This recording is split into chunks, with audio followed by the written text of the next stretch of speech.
السلام علیکم ورحمۃ اللہ نحمدہ ونصلی علی رسولہ الکریم اما بعد فاعوذ باللہ من الشیطان الرجیم بسم اللہ الرحمن الرحیم رب اشرح لی صدری ویسر لی امری واحلل عقدۃ من لسانی یفقہوا قولی۔ ریاض الصالحین میں آج باب الیقین والتوکل شروع کرنا ہے۔ باب الیقینی والتوکلی، یقین اور توکل کا بیان، صفحہ نمبر 126 ہے۔ اور جیسے کہ امام نووی کا انداز ہے، سب سے پہلے آیات ہی کو لائے ہیں۔ سورہ الاحزاب کی آیت نمبر 22 ہے۔ قال اللہ تعالی، فرمایا اللہ سبحانہ و تعالیٰ نے، وَلَمَّا رَأَى الْمُؤْمِنُونَ الْأَحْزَابَ قَالُوا هَذَا مَا وَعَدَنَا اللَّهُ وَرَسُولُهُ وَصَدَقَ اللَّهُ وَرَسُولُهُ وَمَا زَادَهُمْ إِلَّا إِيمَانًا وَتَسْلِيمًا۔ اور مومنوں نے جب کافروں کے لشکر دیکھے تو کہا، یہ تو وہی ہے جس کا اللہ اور اس کے رسول نے ہم سے وعدہ کیا تھا، اور اللہ اور اس کے رسول نے سچ کہا تھا، اور اس چیز نے ان کو ایمان و تسلیم ہی میں زیادہ کیا۔ یعنی مومنوں کا معاملہ تو یہ ہے کہ جب وہ جنگ میں کافروں کے لشکر بھی دیکھتے ہیں تو وہ اس پر گھبراتے نہیں ہیں، دل چھوٹا نہیں کرتے، بلکہ ان کو سمجھ آ جاتی ہے کہ یہ تو وہی وعدہ ہے جو اللہ اور اس کے رسول نے کیا تھا کہ جب تم کہو گے لا الہ الا اللہ تو کیا آزمائے نہ جاؤ گے، حق و باطل کی جنگ تو ہوگی، اور اللہ اور اس کے رسول نے سچ کہا تھا، اور اس بات نے ان کے ایمان اور ان کو تسلیم کی خو میں زیادہ ہی کیا۔ سبحان اللہ۔ تو یہاں پر رک کر ہم اپنا تھوڑا سا جائزہ لیں کہ کیا ایسا ہوتا ہے کہ جب ہم پر کوئی آزمائش آ پڑتی ہے تو ہم اس پر یعنی اس کے سامنے ہم کیسے کھڑے ہوتے ہیں؟ کیا ہم اس وقت ثابت قدمی اختیار کرتے ہیں، استقامت دکھاتے ہیں، یا وابیلا مچا دیتے ہیں؟ ٹھیک ہے۔ پھر فرمایا وقال تعالی، اور فرمایا اللہ تعالیٰ نے، الذین قال لهم الناس ان الناس قد جمعوا لكم فاخشوهم فزادهم ایمانا وقالوا حسبنا اللہ ونعم الوکیل فانقلبوا بنعمة من اللہ وفضل لم يمسسهم سوء واتبعوا رضوان اللہ واللہ ذو فضل عظیم۔ سورہ آل عمران کی آیت ہے۔ وہ لوگ جب ان سے لوگوں نے کہا کہ تمہارے خلاف ایک فوج جمع ہوئی ہے، چنانچہ تم ان سے ڈرو، تو اس بات نے ان کے ایمان کو اور بڑھا دیا، اور انہوں نے کہا ہمیں اللہ کافی ہے اور وہ اچھا کارساز ہے۔ پھر وہ اللہ کی نعمت اور اس کے فضل کے ساتھ اس حال میں لوٹے کہ انہیں کوئی نقصان نہ پہنچا، اور انہوں نے اللہ کی رضامندی کی پیروی کی، اور اللہ بہت بڑے فضل والا ہے۔ تو یہ مومنین کا معاملہ ہوتا ہے کہ جب لوگوں سے ان کو خبریں بھی ملتی ہیں کہ تمہارے خلاف ایک فوج جمع ہوئی ہے، تمہارے جیسے ہم آپس میں بات کریں، ہمیں کوئی بتائے کہ تمہارے خلاف کوئی مکر چل رہا ہے، تمہارے خلاف کوئی پلاٹنگ کر رہا ہے، کوئی ایک بہت بڑی چال تمہارے خلاف چلی جا رہی ہے، کوئی سازش ہو رہی ہے، تو اس وقت آپ اپنے ایمان کا اور اللہ پر بھروسے کا جائزہ لیا کریں کہ مومنین کا معاملہ تو یہ ہے کہ انہوں نے اس بات نے ان کے ایمان کو بڑھا دیا۔ یعنی لوگوں نے انہیں کہا کہ تم ڈرو کہ فوج تمہارے خلاف جمع ہو گئی ہیں، لیکن الٹا اس بات نے ان کے ایمان کو بڑھایا، اور انہوں نے فوراً ہی اللہ پر توکل رکھا اور کہنے لگے حسبنا اللہ ونعم الوکیل، ہمیں اللہ کافی ہے اور وہ اچھا کارساز ہے۔ اور یہ وہ کلمہ ہے نا کہ جو کہ ابراہیم علیہ السلام نے پڑھا تھا تو ان پر آگ بھی آسان ہو گئی تھی۔ یعنی آگ جو اچھے برے کو نہیں دیکھتی، ہر ایک کو جلاتی ہے، لیکن اللہ سبحانہ تعالیٰ نے آگ کو ان کے لیے گل و گلزار کر دیا۔ تو وہ پلٹے اللہ کی نعمت اور اس کے فضل کے ساتھ اس حال میں کہ انہیں کوئی نقصان نہیں پہنچا۔ یہاں پر یہ بات یاد رکھیں کہ جب انسان ثابت قدمی دکھاتا ہے، استقامت دکھاتا ہے، تو پھر کوئی نقصان نہیں آپ کا ہوتا، دنیا بھی جاتی نہیں ہے آپ کے ہاتھ سے، ٹھیک ہے۔ مثال کے طور پر کبھی کوئی آ کر آپ کو خبر دیتا ہے کہ بھئی فلاں جگہ پر تم نوکری کر رہے ہو، وہاں پر تم فرض نماز نہیں ادا کر سکتے، تو آپ کہتے ہو کوئی نہیں، اس سے کیا فرق پڑتا ہے، مجھے پھر ایسی جگہ پہ نوکری ہی نہیں کرنی، اور آپ یہ کہتے ہیں، منہ سے بات نکالتے ہیں، اور اس کے بعد ہی آپ کو اللہ کا فضل سے کوئی اور نوکری مل جاتی ہے، ٹھیک ہے۔ تو جب انسان لوگوں سے نہیں ڈرتا، اللہ سے ڈر کے معاملہ کرتا ہے، اللہ پر بھروسہ کرتا ہے، تو اللہ سبحانہ تعالیٰ اس کو عطا فرماتے ہیں۔ اور انہوں نے اللہ کی رضا کی پیروی کی، یہ ایک اہم چیز ہے کہ ہم اللہ پر بھروسہ اور یقین رکھیں، اور اللہ تعالیٰ کی رضامندی کو نہ بھولیں، ہم نے اللہ کو راضی کرنا ہے۔ لوگوں سے ڈر کے ان کو راضی کر کے اگر ہم اللہ کو ناراض کر دیں گے تو نہ تو آخرت ہماری ہے اور نہ ہی دنیا میں کچھ ملے گا۔ واللہ ذو فضل عظیم، اور اللہ تعالیٰ بہت فضل والا ہے۔ تو کیا ہم اللہ سے اس کا فضل مانگتے ہیں؟ اللہ سے ہم دعائیں کرتے ہیں کہ یا اللہ ہمیں عطا فرما دے؟ آپ یہ دیکھیں کہ ہم تو دعائیں مانگنے میں بھی بڑے کنجوس ہیں۔ جو ہی کوئی کیفیت آئے، جو ہی اللہ کے قرب کا احساس ہو، فوراً دعائیں مانگا کریں اللہ سے۔ پھر فرمایا وقال تعالی، اور فرمایا اللہ سبحانہ تعالیٰ نے وتوکل علی الحی الذی لا یموت، الفرقان میں آئی ہے یہ آیت۔ اور فرمایا اللہ تعالیٰ نے بھروسہ کر اس زندہ ذات پر جسے موت نہیں آئے گی۔ اللہ اکبر۔ آپ یہ دیکھیں کہ غزہ کے حالات پڑھ کے سن کے ہم کتنے پریشان ہوتے ہیں۔ تو آپ یہ دیکھیں کہ اسلام وہ دین ہے جو پھونکوں سے بجھایا نہیں جائے گا، اور اتنے بڑے بم گرا کر بھی وہ ختم نہیں ہوگا، اس لیے کہ بھروسہ کرو اللہ کی ذات پر جو زندہ ہے، جسے موت نہیں آئے گی۔ ٹھیک ہے، اسلام اگر ایک جگہ پر وہ مغلوب کر بھی دیں گے تو وہ دوسری جگہ پر غالب آ جائے گا، کیونکہ یہ تو اللہ تعالیٰ کا دین ہے نا جس کو وہ پھیلا کر رہے گا۔ اور اللہ کی ذات جس کے مقابل یہ کافر آ کھڑے ہوئے ہیں، اس کی ذات تو وہ ہے جسے موت ہی نہیں ہے۔ الحی، وہ ہمیشہ سے زندہ ہے، ہمیشہ سے قائم و دائم ہے، ہمیشہ رہے گا۔ تو آپ یہ دیکھیں کہ وہ ذات جو زندہ ہو، کیا انسان کو اس پر بھروسہ کرنا چاہیے نا، جو ہمیشہ زندہ رہنے والی ہے۔ اس کے برعکس جو معبودان باطل ہیں، جس کو لوگ پکارتے ہیں، یا جب ہم لوگوں سے ڈرتے ہیں تو کیا ہم یہ نہیں سوچتے کہ جن سے ہم ڈرتے ہیں یہ تو خود بھی کسی کام کے نہیں، یہ تو خود بھی محتاج ہیں، انہیں بھی موت آئے گی، انہیں بھی بڑھاپا آئے گا، ان سے بھی اختیارات چھین لیے جائیں گے۔ تو اللہ پر انسان بھروسہ کرے جو ہمیشہ زندہ ہے اور ہمیشہ رہے گا، لا یموت، اس کو موت نہیں آئے گی۔ پھر فرمایا وقال تعالی وعلی اللہ فلیتوکل المؤمنون، سورہ ابراہیم آیت 11 ہے۔ اللہ ہی پر مومنوں کو بھروسہ کرنا چاہیے، اپنے رب پر، اپنے خالق پر، اپنے مالک پر۔ وقال تعالی فَإِذَا عَزَمْتَ فَتَوَكَّلْ عَلَى اللَّهِ، سورہ آل عمران میں بیان ہوا اے پیغمبر صلی اللہ علیہ وسلم، جب تو کسی کام کا پختہ ارادہ کر لے تو پھر اللہ پر بھروسہ کر۔ جب آپ کمٹمنٹ کر لیں تو کیا کریں؟ پھر بھروسہ کریں اللہ پر کہ اب آپ نے ایک فیصلہ کر لیا ہے، اللہ سبحانہ تعالیٰ آپ کی مدد فرمائیں گے۔ اور پیغمبر کے تو یہ شایان شان نہیں کہ وہ ہتھیار اتار دے، ہتھیار لگا کر اتار دے۔ ٹھیک ہے، تو جب آپ ایک فیصلہ کر لیتے ہیں تو پھر اس پر ثابت قدمی دکھائیں، اللہ پر بھروسہ کریں کہ جب آپ نے سوچ کر ایک کام کا تہیہ کر لیا ہے تو اب یہ تو ہوگا کہ وسوسے آتے ہیں شیطان کی طرف سے، بار بار آ کے وہ وسوسے ڈالتا ہے، مختلف طرح کے وسوسے ڈالتا ہے۔ بعض اوقات یہ ہوتا ہے کہ اگر وہ کام دوسرے لوگوں سے بھی متعلق ہو، مثال کے طور پر اگر آپ کسی جماعت کے لیڈر ہیں اور آپ نے کوئی فیصلہ کر لیا ہے تو اب آپ تو اس پر ثابت قدم ہوگے، لیکن تھوڑی دیر بعد جماعت میں سے کوئی فرد اٹھ کے آ جائے گا کہ نہیں، اس فیصلے میں یہ مصیبتیں آ سکتی ہیں، یہ رکاوٹیں آ سکتی ہیں، تو اس وقت کیا کہیں؟ یہی کہیں حسبنا اللہ و نعم الوکیل، کہ اب جب ایک کام کا ارادہ کر لیا ہے اور وہ ظاہر ہے آپ یہ دیکھیں نا کہ جب بھی آپ کسی کام کا فیصلہ کرتے ہیں تو آخر آپ اپنی پوری صلاحیتوں کو استعمال کر کے وہاں تک پہنچے ہوتے ہیں نا، لیکن اس کے بعد شیطان نہیں چاہتا کہ آپ اس کو پایا تکمیل تک پہنچائیں، تو پھر وہ وسوسے ڈالتا ہے، کبھی آپ کو ڈالتا ہے، کبھی دوسروں کے ذریعے سے آپ کو ہلانے کی کوشش کرتا ہے۔ تو فرمایا کہ جب آپ ارادہ کر لیں نا، فَإِذَا عَزَمْتَ فَتَوَكَّلْ عَلَى اللَّهِ، تو اللہ پر بھروسہ کریں۔ وَالْآيَاتُ فِي الْأَمْرِ بِالتَّوَكُّلِ كَثِيرَةٌ مَعْلُومَةٌ، اور اس توکل کے حکم کے بارے میں بکثرت آیات ہیں اور معلوم ہیں۔ وقال تعالی وَمَن يَتَوَكَّلْ عَلَى اللَّهِ فَهُوَ حَسْبُهُ، الطلاق کی آیت ہے، ای کافی ہی، کہ جو اللہ پر بھروسہ رکھتا ہے تو وہ اسے کافی ہے۔ اللہ فَهُوَ حَسْبُهُ، جب آپ اللہ پر بھروسہ رکھیں گے تو آپ کو کافی ہے۔ اللہ سبحانہ تعالیٰ آپ کو ہر طرح کی رکاوٹیں، ہر طرح کے لوگوں کے طعنے تشنی کے مقابل کافی ہو جائیں گے۔ کہ آپ کو اللہ پر بھروسہ نہیں ہے؟ کیسا ہوگا؟ کہیں ہاں ہے ہمیں اللہ پر بھروسہ۔ پھر فرمایا وقال تعالی، اور فرمایا اللہ تعالیٰ نے انما المؤمنون الذین اذا ذکر اللہ وجلت قلوبہم واذا تلیت علیہم آیاتہ زادتہم ایمانا وعلی ربہم یتوکلون۔ مومن تو وہی ہیں جب ان کے سامنے اللہ کا ذکر کیا جاتا ہے تو ان کے دل اس کی عظمت اور جلالت اور خشیت سے کانپ اٹھتے ہیں، اور جب ان پر اس کی آیات پڑھی جاتی ہیں تو وہ ان کے ایمان میں اضافہ کر دیتی ہیں اور وہ اپنے رب پر ہی بھروسہ کرتے ہیں۔ تو یہ کیا ہمارا معاملہ ہے کہ جب اللہ کی آیات ہم پر پڑھی جاتی ہیں تو یہ ہمارے ایمان میں اضافہ کریں اور ہم اپنے رب پر ہی بھروسہ کریں؟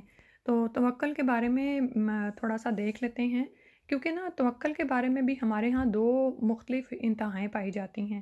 ایک تو یہ ہے کہ کچھ لوگ اللہ پر توکل کرتے ہیں اور وہ اسباب کو استعمال ہی نہیں کرتے۔ وہ سمجھتے ہیں کہ توکل یہی ہے کہ بس میں نے اللہ پر معاملہ چھوڑ دیا۔ بھئی اللہ نے تمہیں دنیا میں اختیار کی آزادی دی ہے، تمہیں قابلیتیں، صلاحیتیں دی ہیں، تمہیں اشرف المخلوقات بنایا گیا ہے، تمہارے یعنی اس زندگی میں تم سے امتحان لیا جا رہا ہے اور تم معاملہ اللہ پہ چھوڑ رہے ہو، ٹھیک ہے؟ تو یہ توکل نہیں ہے کہ اللہ پر ڈال کے تو آپ کہہ دیں کہ جب وہ چاہے گا تو ہم نماز پڑھ لیں گے، جب وہ چاہے گا تو ہمیں بہت کھلا رزق عطا فرما دے گا اور ہم آرام سے ہاتھ پر ہاتھ رکھ کے بیٹھے رہیں۔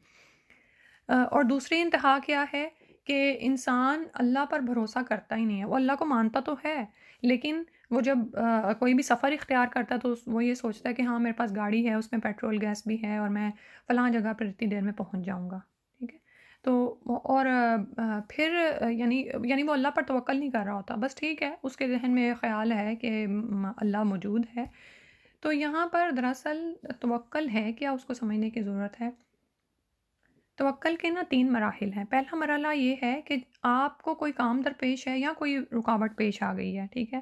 اب آپ اللہ پر بھروسہ کرتے ہیں کہ میرا رب ہے نا، میرا مددگار ہے، ٹھیک ہے؟ پہلا پوائنٹ یہ ہو گیا۔ اس کے بعد دوسرا مرحلہ یہ ہے کہ اب آپ سوچنا شروع کرتے ہیں کہ اس سارے معاملے کو میں کیسے ٹیکل کروں، ٹھیک ہے؟ اگر کوئی کام آپ نے کرنا ہے، کوئی ذمہ داری ادا کرنی ہے تو آپ اس میں اپنی صلاحیتوں کو آزماتے ہیں، آپ دیکھتے ہیں کہ مجھے اس کام کو کتنے وقت میں کس طرح سے سر انجام دینا ہے۔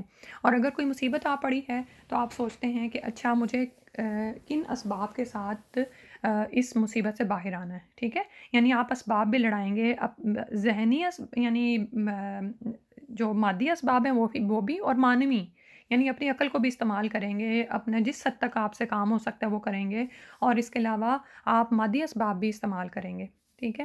اور یہ سب کچھ جب آپ ایک فیصلے پر پہنچ جائیں گے کہ میں نے اس کام کو اس طرح سے کرنا ہے یا اس مصیبت سے اس طرح باہر آنا ہے، اب تیسرا مرحلہ یہ ہوگا کہ توکل پھر اللہ پر ہی رکھا جائے گا، ٹھیک ہے؟ یعنی مثال کے طور پر مجھے کسی جگہ پر کوئی ایکسیڈنٹ ہو گیا ہے اور اب مجھے اس جگہ پر پہنچنا ہے، ٹھیک ہے؟ پہلا مرحلہ تو میں نے یہ کیا کہ اللہ سبحانہ و تعالیٰ ہی ہے جو مجھے اس جگہ پر پہنچانے والا ہے اور وہ میری مدد کرنے والا ہے، اور اگر میرے سے کچھ ممکن ہو سکا تو میں ایکسیڈنٹ میں پھنسے ہوئے لوگوں کی مدد کر دوں گی، ٹھیک ہے؟ اب اس کے بعد آپ یہ دیکھتے ہیں کہ آپ کے پاس گاڑی ہے یا جو بھی سواری ہے اس میں گیس یا پیٹرول ہے اور آپ کے پاس چلانے کی صلاحیت بھی ہے، آپ پھر وقت کا اندازہ کرتے ہیں کہ مجھے اتنی دیر میں وہاں پر پہنچنا ہے اور وہاں پر جو مجھے چیزیں استعمال میں لانی ہیں، یعنی فرسٹ ایڈ جو دینی ہے ان لوگوں کو، تو وہ بھی میرے پاس موجود ہوں۔ یہ دوسرا مرحلہ ہو گیا۔ اب آپ گھر سے نکلتے ہیں، لیکن یہ سب کچھ کر کے آپ توکل اللہ پر کرتے ہیں کہ اللہ ہی ہے جو مجھے اس مطلوبہ وقت میں وہاں تک پہنچا دے، اور اللہ ہی ہے کہ مجھے توفیق دے کہ میں وہاں پر کوئی کام کر سکوں اور ایکسیڈنٹ میں پھنسے ہوئے لوگوں کو بچا سکوں، ٹھیک ہے؟ یہ 3 مراحل ہیں۔ آپ یہ دیکھیں کہ اس میں کسی بھی جگہ پر اللہ کا یعنی اللہ سے جو جڑنا ہے یا اللہ کا جو احساس ہے وہ باہر نہیں ہے، ٹھیک ہے؟ تو اللہ سبحانہ تعالیٰ سے دعا ہے کہ اللہ تعالیٰ ہمیں توکل کو سمجھنے کی، اور جب مصیبت آ پڑے تو اللہ پر بھروسہ کرنے کی بھی توفیق عطا فرما دے، ٹھیک ہے؟ تو توکل کا مطلب ہے کہ اسباب کی حد تک مکمل تیاری اور وسائل کے استعمال کے بعد اللہ کی ذات پر بھروسہ کرنا، کیونکہ اسی کے پاس سارے اختیارات ہیں، علاوہ ازیں اس کی مشیت کے بغیر کچھ نہیں ہو سکتا۔ اس لیے ایک مومن اسباب اور وسائل کا استعمال تو ضرور کرتا ہے اور ایسا کرنے کا حکم بھی ہے، لیکن اس کا سارا اعتماد ان اسباب و وسائل ہی پر نہیں ہوتا، بلکہ اصل اعتماد اللہ کی ذات پر ہوتا ہے، ٹھیک ہے؟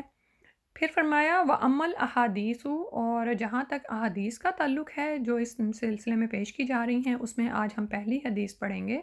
فَالْأَوَّلُ، تو پہلی حدیث ہے، عن ابن عباس رضی اللہ عنہما قال قال رسول اللہ صلی اللہ علیہ وسلم عُرِضَتْ عَلَيَّ الْأُمَمُ، مجھ پر امتیں پیش کی گئیں، فَرَأَيْتُ النَّبِيَّ وَمَعَهُ رُحَيْتُ، تو میں نے دیکھا کہ ایک نبی ہے، اس کے ساتھ چند آدمی ہیں، والنبیہ، اور ایک نبی ہے، وَمَعَهُ الرَّجُلُ وَرَجُلَانِ، تو اس کے ساتھ صرف ایک دو آدمی ہی ہیں، والنبیہ وَلَيْسَ مَعَهُ أَحَدٌ، اور کوئی نبی ایسا ہے کہ اس کے ساتھ کوئی بھی نہیں، اِذْ رُفِعَ لِي سَوَادٌ عَظِيمٌ، کہ اتنے میں میرے سامنے ایک بڑا گروہ ظاہر ہو گیا، فظننت انہم امتی، تو میں نے گمان کیا کہ وہ میری امت ہیں۔ فقیل لی، تو مجھ سے کہا گیا، ھذا موسیٰ و قومہ، یہ موسیٰ علیہ السلام اور اس کی قوم ہے۔ ولیکن انظر الی الافق، لیکن آپ افق کی طرف دیکھیے۔ فنظرت، تو میں نے دیکھا، فاذا سواد عظیم، تو وہاں پر ایک بڑی جماعت تھی۔ فقیل لی، تو مجھے فرمایا گیا، ھذہ امتک، یہ آپ کی امت ہے۔ ومعہم سبعون الفا یدخلون الجنۃ بغیر حساب ولا عذاب، اور ان میں سے 70,000، ان کے ساتھ 70,000 آدمی ایسے ہیں جو جنت میں بغیر حساب اور عذاب کے داخل ہوں گے۔ اللہم اجعلنا منہم، آمین۔ ثم نہض فدخل منزلہ، تو پھر اس کے بعد آپ صلی اللہ علیہ وآلہ وسلم اٹھے اور اپنے گھر تشریف لے گئے، یعنی آپ نے یہ بیان کیا صحابہ کے سامنے اور اس کے بعد آپ چلے گئے۔ فقاد الناس فی اولئک الذین یدخلون الجنۃ بغیر حساب ولا عذاب، تو لوگوں نے ان لوگوں کے بارے میں بحث کرنا شروع کر دی۔ فقاض الناس، بحث کرنا شروع ہو گئے لوگ آپس میں کہ وہ کون لوگ ہیں جن کے بارے جو بغیر حساب اور عذاب کے جنت میں داخل ہوں گے۔ فقال بعضهم، تو ان کے بعض نے کہا، فلعلهم الذین صحبوا رسول اللہ صلی اللہ علیہ وسلم، تو کچھ لوگ کہنے لگے کہ یہ وہ لوگ ہیں جو کہ رسول اللہ صلی اللہ علیہ وآلہ وسلم کی صحبت کا شرف حاصل کر چکے۔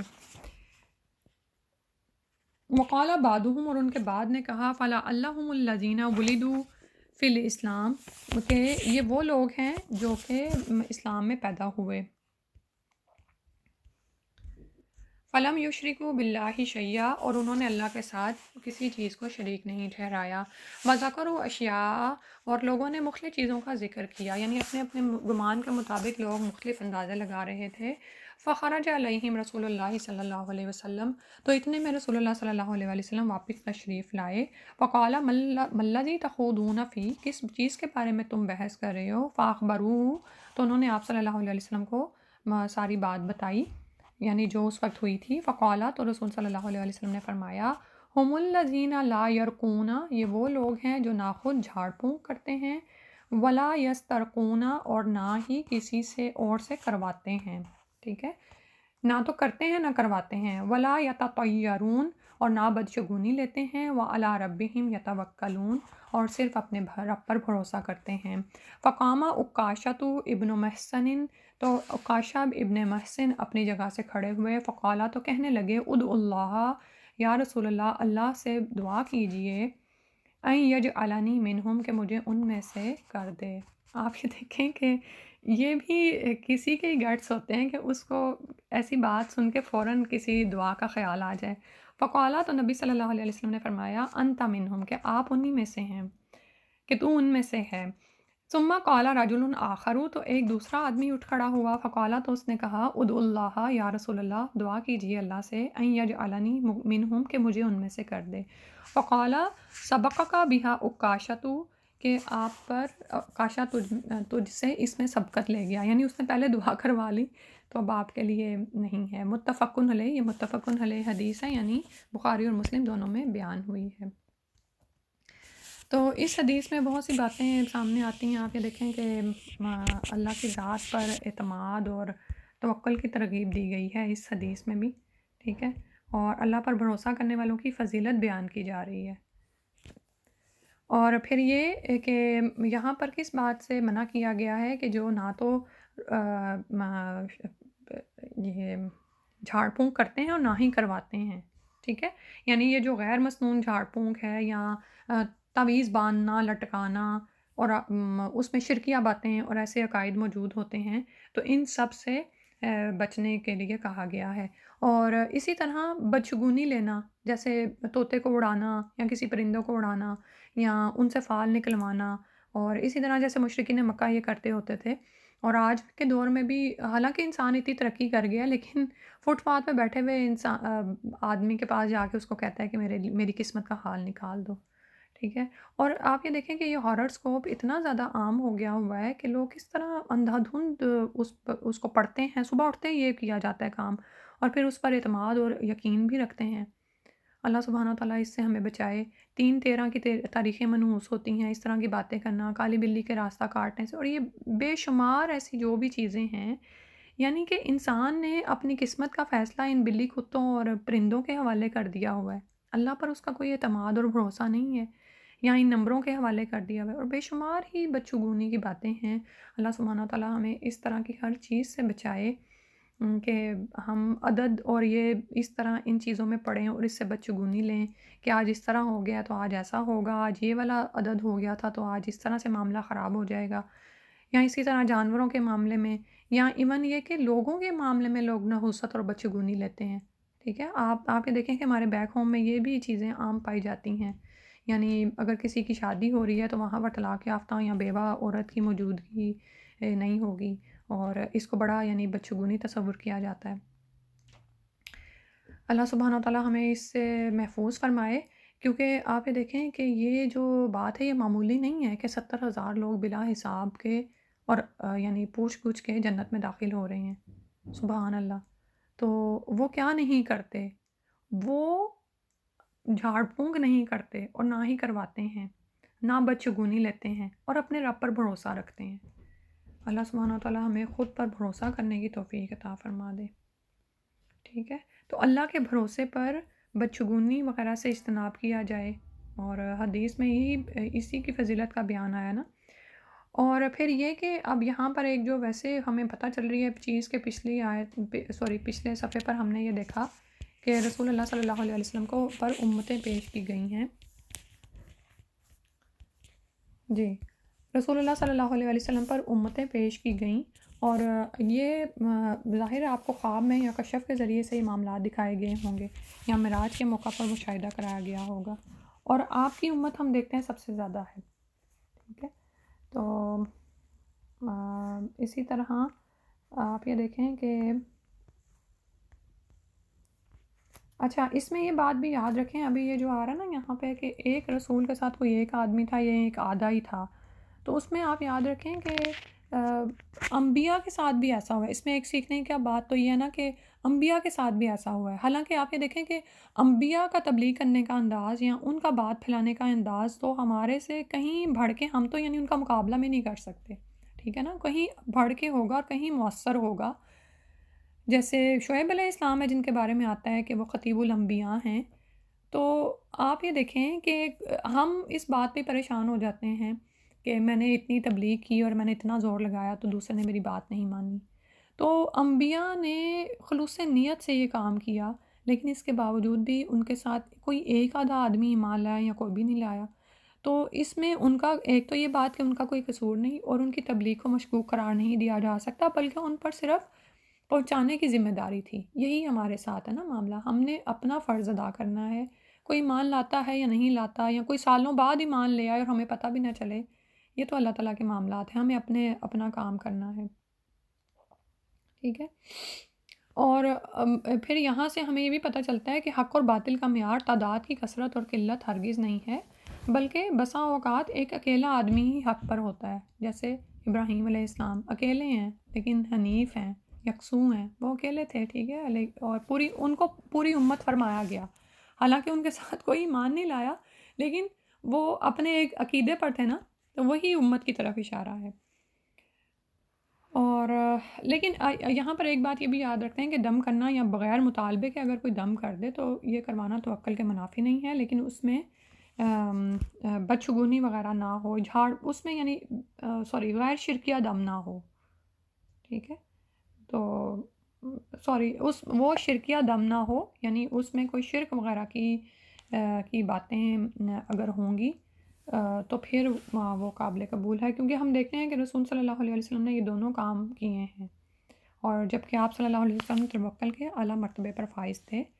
تو حضرت عائشہ رضی اللہ عنہا، اور دم کیا تھا آپ صلی اللہ علیہ وسلم کا، جیسے معوذتین پڑھ کے دم کرنا خود پر، یہ رات سونے سے پہلے آپ صلی اللہ علیہ وسلم کا عمل تھا، اور عائشہ رضی اللہ عنہا نے آپ پر یہ کیا، اور برکت کی خاطر آپ کے ہی ہاتھوں کو پھیرا اوپر، تو یہ منع نہیں ہے، ٹھیک ہے۔